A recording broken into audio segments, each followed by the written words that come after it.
Hello learners, welcome to learn Hindi through Tamil. இன்னைக்கு நம்ம வீடியோவில் போச்சு அப்படின்ற ஒரு வார்த்தையை ஹிந்தியில் எப்படிலாம் சொல்லலாம் அப்படின்றத தான் நம்ம பார்க்க போகிறோம். தமிழ்லேயே நம்ம போச்சு அப்படின்றத எப்படிலாம் யூஸ் பண்ணுவோம்? வெறுத்து போச்சு, சலிச்சு போச்சு, போர் அடிச்சு போச்சு, தெரிஞ்சு போச்சு, உடஞ்சி போச்சு, ஸோ இந்த மாதிரியெல்லாம் சொல்லுவோம் இல்லையா? இதெல்லாம் நம்ம ஹிந்தியில் பேசும்பொழுது டெய்லி லைஃப்பில் சென்டென்ஸில் எப்படி யூஸ் பண்ணுறது அப்படின்றது தான் இந்த வீடியோவில் டீட்டெயிலாக பார்க்க போகிறோம். வீடியோ ரொம்பவே யூஸ்ஃபுல்லாகவும் இன்ட்ரெஸ்டிங்காகவும் இருக்கும். ஸ்கிப் பண்ணாமல் எண்டு வரைக்கும் பாருங்கள். நீங்கள் இன்னும் நம்ம சேனலை சப்ஸ்கிரைப் பண்ணாமலே பார்த்துட்டு இருக்கீங்க அப்படின்னா மறக்காமல் நம்ம சேனலை சப்ஸ்கிரைப் பண்ணி வச்சுக்கோங்க. ஃபர்ஸ்ட் சென்டென்ஸ், எனக்கு இந்த வாழ்க்கையே வெறுத்து போச்சு அப்படின்னு சொல்றதுக்கு. ஸோ இந்த வெறுத்து போச்சு அப்படின்னு சொல்றதுக்கு தங் ஆகையா அப்படின்ற ஒரு வேர்டை யூஸ் பண்ணுவோம். ஸோ ஒரு விஷயம் உங்களுக்கு கஷ்டப்படுறதுனால, ஸோ கஷ்டப்பட்டு இந்த மாதிரி வெறுத்து போறது, நிம்மதி இல்லாம போறது, அதுக்கெல்லாம் வந்து தங் ஆகையா அப்படின்றத சொல்லணும். முஜே அப்படின்னா எனக்கு, இஸ் ஜிந்தகி, ஜிந்தகி அப்படின்னா வாழ்க்கை, இந்த வாழ்க்கை அப்படின்னா இஸ் ஜிந்தகி சே, வாழ்க்கையே, தங் ஆகையா ஹூன். இதுவே நீங்க ஒரு பெண்ணா இருந்தீங்க அப்படின்னா தங் ஆகயி ஹூன் அப்படின்னு சொல்லணும். உன் பொய்ய கேட்டு கேட்டு எனக்கு சலிச்சு போச்சு, வெறுத்து போச்சு அப்படின்னு சொல்றதுக்கு. ஸோ அதுதான், ஒரு விஷயத்த நீங்க வெறுக்கிறீங்க, ரொம்ப கஷ்டத்துல இருந்து வெறுக்கிறீங்க அப்படின்னா வந்து தங் ஆகையா அப்படின்றத சொல்லலாம். தும்ஹாரே ஜூட், ஜூத் அப்படின்னா வந்து பொய், சுனாக்கர் அப்படின்னா கேட்டு, மே தங் ஆகையா ஹூன் அப்படின்னு சொல்லணும். உனக்காக வெயிட் பண்ணி எனக்கு வெறுத்து போச்சு அப்படின்னு சொல்றதுக்கு தும்ஹாரா இந்தசார் கர்கே, இந்தசார் கர்கே அப்படின்னா வெயிட் பண்ணி, மே தங் ஆகையா ஹூன் எனக்கு வெறுத்து போச்சு, எனக்கு சலிச்சு போச்சு. இதுவே நீங்க ஒரு பெண்ணா இருந்தீங்க அப்படின்னா மே தங் ஆகயி ஹூன் அப்படின்னு சொல்லணும். டெய்லி அதே வேலையை செஞ்சு எனக்கு வெறுத்து போச்சு அப்படின்னு சொல்றதுக்கு. ஸோ இது வரைக்கும் நம்ம என்ன பார்த்தோம்? தங் ஆகையா அப்படின்றத பார்த்தோம், வெறுத்து போச்சுன்னு சொல்றதுக்கு. இங்க அதே வெறுத்து போச்சுன்னு தான் நம்ம தமிழ்ல சொல்றோம், ஆனா ஒரு டிஃபரன்ஸ் இருக்கு. இங்க வந்து உப்கயாகும் அப்படின்னு சொல்லணும். ஏன் அப்படின்னா இதை நீங்க ரிப்பீட்டடா ஒரு வேலையை, ஒரு விஷயத்த ரிப்பீட்டடா செய்யறீங்க, வேற ஏதோ செய்யறதுக்கு இல்லாம செஞ்சதையே திரும்ப திரும்ப செஞ்சுட்டு இருக்கீங்க அப்படின்னா வந்து அந்த மாதிரியான இடங்கள்ல உப்கயா அப்படின்றத சொல்லணும். ஸோ அகே, நீங்க ஒரு பெண்ணா இருந்தீங்க அப்படின்னா கயாவுக்கு பதிலா கயீஹூன் அப்படின்றத சொல்லணும். ஸோ ரோஜ் அப்படின்னா தினமும், வஹீ காம் அப்படின்னா, ஸோ ஓ காம் அப்படின்னா அந்த வேலை, வஹீ காம் அப்படின்னா அதே வேலை. ஸோ அதே அப்படின்னு ஸ்ட்ரெஸ் பண்றோம் இல்லையா, அந்த எம்பசைஸ் பண்றதுக்காக வர்றதுதான் ஹீ. ஸோ வஹீ காம். கர்கே அப்படின்னா செய்து, மே உப்கயாஹூன் அப்படின்னு சொல்லணும். வீட்லயே உட்காந்து எனக்கு சலிச்சு போச்சு அப்படின்னு சொல்றதுக்கு அப்படி மே கர். ஸோ மே கர்மே அப்படின்னா வீட்டுல, பைட்டே அப்படின்னா உட்காந்து உப்கயாஹூன் அப்படின்னு சொல்லணும். அடுத்தது தினமும் ஹோட்டல் சாப்பாடு சாப்பிட்டு எனக்கு வெறுத்து போச்சு அப்படின்னு சொல்றதுக்கு. ஸோ இங்கேயும் வெறுத்து போச்சுன்னு தான் நம்ம சொல்லுவோம், சலிச்சு போச்சு அப்படின்றதுதான் சொல்லுவோம். பட் ஆனா ஹிந்தியில சொல்லும் பொழுது இங்க எப்படி சொல்லணும் அப்படின்னா மன் பர்கயாஹே அப்படின்னு சொல்லணும். ஏன் அப்படின்னா உங்களுக்கு ஒரு சில விஷயத்துல ஆரம்பத்துல வந்து ஒரு இன்ட்ரெஸ்ட் இருக்கும். ஸோ லைட்டா திகட்டுறது, பிடிக்காம இருக்கிறது. ஒரு விஷயம் நீங்க பிடிச்சு சாப்பிட்ருப்பீங்க, இல்லை செஞ்சிருப்பீங்க, அது போக போக வந்து போர் அடிச்சிடும் இல்லையா, ஐயோ போதுண்டா சாமி, அந்த மாதிரி இருக்கிறதுக்கு வந்து மண் பார்கையா. மண் அப்படின்னா மனசு ஆக்சுவலா. ஸோ ரோஜ் அப்படின்னா தினமும், ஹோட்டல் கா கானா அப்படின்னா ஹோட்டல் சாப்பாடு, காக்கர் அப்படின்னா சாப்பிட்டு மேரா மன் பர்கயாஹே அப்படின்னு சொல்லணும். மேரா மன் பர்கயாஹே. அடுத்தது, இந்த பாட்டை கேட்டு எனக்கு சலிச்சிருச்சு. ஸோ அகெயின் அந்த பாட்டு உங்களுக்கு ஆரம்பத்துல பிடிச்சிருக்கும், அதை ரிப்பீட்டடா கேட்க பிடிக்காம போகும் இல்லையா, அந்த மாதிரி இடங்கள்ல ஏ கானா, கானா அப்படின்னா பாட்டு, சுனாக்கர் அப்படின்னா கேட்டு, மேரா மன் பர்கயாஹே அப்படின்னு சொல்லணும். மேரா மன் பர்கயாஹே. ஸோ மண் பர்கையா அப்படின்றது ஒரு விஷயம் போதும் அப்படின்ற ஒரு திருப்திக்கு வந்ததுக்கு அப்புறம் அந்த திகட்டது இல்லையா, சலிப்பு வருது இல்லையா, அதுக்கு மண் பர்கையா. உப்கையா அப்படின்றது வந்து செஞ்ச வேலையே திரும்ப திரும்ப செய்யறதுனால வர்ற ஒரு சலிப்பு. தங் ஆகையா அப்படின்னா வந்து ஒரு கஷ்டம், நிம்மதி இல்லாம போறது, வெறுத்து போறது, ஒருத்தவங்களை நம்பி வெறுத்து போறது. ஸோ இந்த மாதிரியான இடங்கள்லாம் தங் ஆகையா அப்படின்றத சொல்றது. ஸோ இந்த மாதிரி நம்ம சேனல்ல போஸ்ட் பண்ற வீடியோஸ் எல்லாம் உங்களுக்கு PDF ஃபார்மேட்ல இருந்தா ஹெல்ப்ஃபுல்லா இருக்கும் அப்படின்னு நினைச்சீங்க அப்படின்னா என்கிட்ட நம்ம ஒவ்வொரு வீடியோஸா, ஸோ நான் இப்போ ஃபியூச்சர்ல போட போற வீடியோஸுமே சரி, ஒவ்வொரு PDF-ஆ நான் டிரைவ்ல அப்லோட் பண்ணிடுவேன். இந்த மாதிரி உங்களுக்கு PDF-க்கான ஆக்சஸ் வேணும் அப்படின்னாலும், ஸோ தமிழ்லையும் ஹிந்திலையும் வரக்கூடிய ஒரே மாதிரி ப்ரொனன்சியேஷன்ல வரக்கூடிய வார்த்தைகள்லாம் வந்து சேர்த்து நான் வந்து வீடியோவா போஸ்ட் பண்ணியிருக்கேன். இந்த வீடியோக்கு முன்னாடி போஸ்ட் பண்ணியிருக்கேன். ஸோ அந்த வீடியோவில் போய் பார்த்தீங்க அப்படின்னா ஆல்மோஸ்ட் ஒரே ப்ரொனன்சியேஷன்ல வரக்கூடிய வார்த்தைகள் சென்டென்ஸ்ல எப்படி யூஸ் பண்றது அப்படின்றத எக்ஸ்பிளைன் பண்ணியிருப்பேன். அந்த மாதிரி வேற என்னென்ன வார்த்தைகள்லாம் ஹிந்திலையும் தமிழ்லையும் ஒரே மாதிரி வரும் அப்படின்னு தெரிஞ்சுக்கணும்னு ஆசைப்பட்டாலும், அது கூடவே நீங்க ஒரு பிகினரா இருந்தீங்க அப்படின்னா உங்களுக்கு டெய்லி லைஃப்ல தேவைப்படக்கூடிய ஹிந்தி வேர்ப்ஸ் எல்லா டென்ஸ்லையும் எப்படி சொல்லணும் அப்படின்றத தெரிஞ்சுக்கணும் அப்படின்னாலும், டெய்லி லைஃப்ல தேவைப்படக்கூடிய ஹிந்தி சென்டென்சஸ் இது எல்லாமே என்கிட்ட பிடிஎஃப் ஃபார்மேட்ல இருக்கு. நீங்க இந்த வாட்ஸ்அப் நம்பருக்கு காண்டாக்ட் பண்ணி பர்ச்சேஸ் பண்ணிக்கலாம்.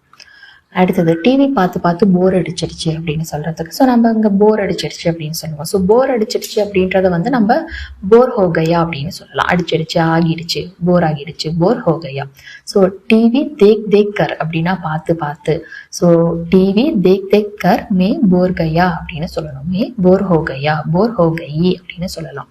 ஸோ துணி நனைஞ்சு போச்சு அப்படின்னு சொல்றதுக்கு கப்படே பீக் கையே அப்படின்னு சொல்லணும். கப்படே துணிகள் ப்ளூரல் ஃபார்ம்.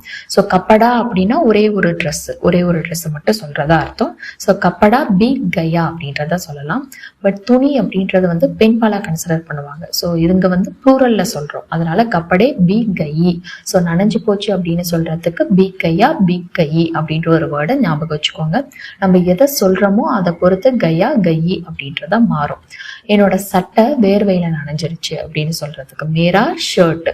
இங்க ஷர்ட் அப்படின்றது வந்து ஆண்பால்ன்றதுனால, ஸோ பசனேசே அப்படின்னா வந்து வேர்வையினால அப்படின்றது அர்த்தம். பசனேசே பீக் கையா அப்படின்னா நனைஞ்சிருச்சு. அடுத்தது என்னோட புக்கு நனைஞ்சிருச்சு அப்படின்னு சொல்றதுக்கு மேரி கிதாப் பீக் கையி அப்படின்னு சொல்லணும். ஸோ கிதாப் புக் அப்படின்றது பெண்பால்ன்றதுனால பீக் கையி அப்படின்னு சொல்லணும், பீக் கையா அப்படின்றத சொல்லக்கூடாது.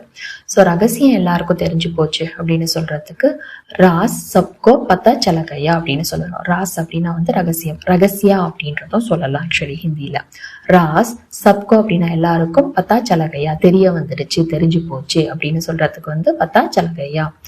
அடுத்தது அவனை பத்தி இப்ப எல்லாருக்கும் தெரிஞ்சிடுச்சு அப்படின்னு சொல்றதுக்கு உஸ்கே பாரேமே அப்படின்னா அவனை பத்தி, அப் அப்படின்னா வந்து இப்போ, சப்கோ அப்படின்னா எல்லாருக்கும், பத்தா சலகையா அப்படின்னா தெரிய வந்துடுச்சு, தெரிஞ்சிடுச்சு அப்படின்றது அர்த்தம். உனக்கு தெரிஞ்சிடுச்சா அப்படின்னு சொல்லி கேட்கறதுக்கு கியா தும்ஹே பத்தா சலகையா அப்படின்னு கேட்கிறோம். தெரிஞ்சிடுச்சா கொஸ்டினா கேட்கிறோம் இல்லையா, அதனாலதான் கியா வருது. தும்ஹே பத்தா சலகையா. நம்ம பிளான் அவனுக்கு தெரிஞ்சா ஃபிளாப் ஆகிடும், அதனால ரகசியமா இருக்கட்டும். அவனுக்கு தெரிஞ்சா. ஸோ அகர் ஹமாரே பிளான் அப்படின்னா நம்மளோட பிளான். உஸ்ஸே பத்தா சலா, உஸ்ஸே அப்படின்னா வந்து அவனுக்கு, பத்தா சலா தெரிய வந்தால். ஸோ அகர் தோ அப்படின்னா தெரிஞ்சால், தெரிய வந்தால். ஸோ அகர் ஹமாரே பிளான் உஸ்ஸே பத்தா சல தோ ஓ ஃபிளாப் ஹோ ஜாயேகா, ஃபிளாப் ஆகிடும் அப்படின்னா ஃபிளாப் ஹோ ஜாயேகா. இஸ்லியே அப்படின்னா அதனால, இசே ராசி ரக்னேதோ, ராசி அப்படின்னா ரகசியமாவே, ரக்னேதோ அப்படின்னா இருக்கட்டும், ரகசியமாவே இருக்கட்டும். ஸோ இருக்கட்டும் அப்படின்னா ரக்னேதோ. செருப்பு அருந்து போயிடுச்சு அப்படின்னு சொல்றதுக்கு செப்பல் டூட் கையா. ஸோ உடஞ்சிடுச்சு, அருந்துடுச்சு, இந்த மாதிரி எல்லாம் சொல்றதுக்கு டூட் கையா அப்படின்றத சொல்லுவாங்க. செப்பல் அப்படின்றது வந்து பெண்பால் அப்படின்றதுனால செப்பல் டூட் கையி அப்படின்னு சொல்லணும். செப்பல் டூட் கையி. என் மொபைல் உடஞ்சிடுச்சு அப்படின்னு சொல்றதுக்கு மேரா மொபைல் டூட் கையா. ஏன்னா வந்து மொபைல் அப்படின்றது ஆண்பால் அப்படின்றதுனால டூட் கையா அப்படின்னு சொல்றோம். ஸோ ஹிந்தியை பொறுத்த வரைக்கும் இந்த மாதிரியான ஆப்ஜெக்ட்ஸ்மே வந்து ஆண்பால் பெண்பால் அப்படின்னு கன்சிடர் பண்ணி தான் பேசுவாங்க. ஸோ என்னென்ன பொருள் எதுல வரும், ஆண்பாலா பெண்பாலா அப்படின்ற கன்ஃபியூஷன் இருந்தது அப்படின்னா அதுக்கான வீடியோஸும் நான் போஸ்ட் பண்ணியிருக்கேன். அந்த வீடியோக்கான லிங்க் டிஸ்கிரிப்ஷன் பாக்ஸ்ல கொடுக்குறேன், செக் பண்ணி பார்த்துக்கோங்க. மேரா மொபைல் டூட் கையா. அடுத்தது கண்ணாடி பாட்டில் உடஞ்சிடுச்சு அப்படின்னு சொல்றதுக்கு காஞ்ச்கி பாட்டில், காஞ்ச் அப்படின்னா கண்ணாடி. ஸோ காஞ்ச்கி பாட்டில் டூட் கையி அப்படின்னு சொல்லணும். ஸோ காஞ்ச்கி பாட்டில் டூட் கையி. கயிறு அருந்துருச்சு அப்படின்னு சொல்றதுக்கு ரசி டூட் கையி. ஸோ கயிறு அப்படின்னா ரசி ஹிந்தியில, அதுக்கு அது வந்து பெண்பால் அப்படின்றதுனால டூட் கையி அப்படின்றது தான் சொல்லணும். என்னோட சைக்கிள் செயின் அருந்துடுச்சு. ஸோ அகெயின் செயின், ரோப்பு இந்த மாதிரியான விஷயத்துக்கும் வந்து நம்ம டூட் கையி அப்படின்றது தான் சொல்லணும். மேரி சைக்கிள் கி செயின் டூட் கையி அப்படின்னு சொல்லணும். அவனுடைய கால் உடஞ்சிடுச்சு, உஸ்கா பேர் டூட் கையா அப்படின்னு சொல்லணும். ஸோ உஸ்கா பேர் டூட் கையா. என் கனவு கலைஞ்சிடுச்சு, என்னோட கனவு உடஞ்சிருச்சு, என்னோட கனவு கலைஞ்சிடுச்சு அப்படின்னு சொல்றதுக்கும் டூட் கையா தான். கனவு அப்படின்னா சப்னா. ஸோ மேரே சப்னா டூட் கையா, மேரா சப்னா டூட் கையா.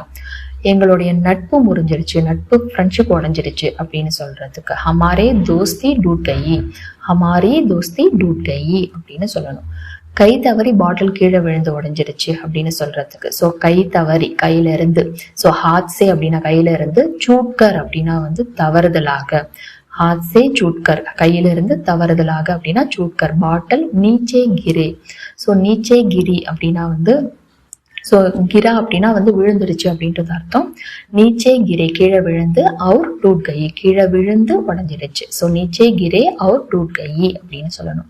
நான் கிளாஸை உடைச்சிட்டேன் அப்படின்னு சொல்றதுக்கு ஸோ இது வரைக்கும் கயிறு அறுந்துடுச்சு, செப்பல் அறுந்துடுச்சு, பல்லு உடஞ்சிடுச்சு, கை உடஞ்சிடுச்சு, கால் உடஞ்சிடுச்சு, இது எல்லாமே தவறுதலா நடந்த ஒரு விஷயம். ஸோ இதுக்கு எல்லாத்துக்குமே டூட் கையா அப்படின்றத நம்ம பார்த்தோம்.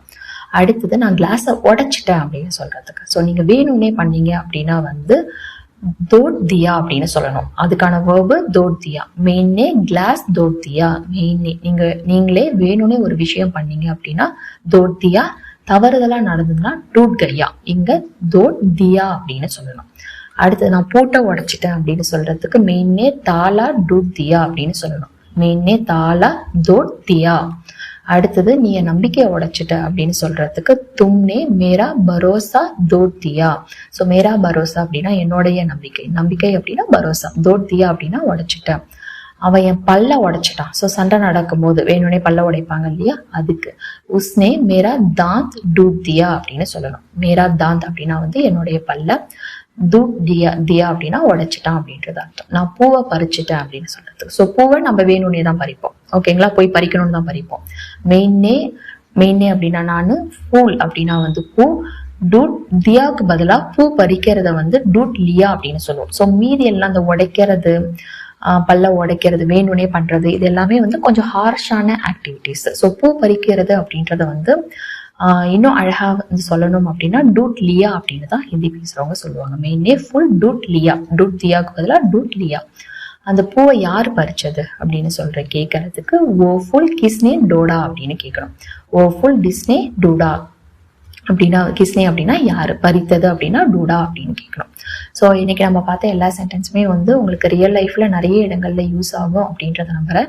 வீடியோ பிடிச்சிருந்தா லைக் பண்ணுங்க. உங்களை மாதிரி ஹிந்தி லேர்ன் பண்ற ஃப்ரெண்ட்ஸ் அண்ட் ஃபேமிலிக்கு நம்ம வீடியோஸை ஷேர் பண்ணுங்க. அவங்களுக்கும் யூஸ்ஃபுல்லா இருக்கும். நெக்ஸ்ட் வீடியோல பார்க்கலாம். தேங்க்ஸ் ஃபார் வாட்சிங். நன்றி, தன்யவாத்.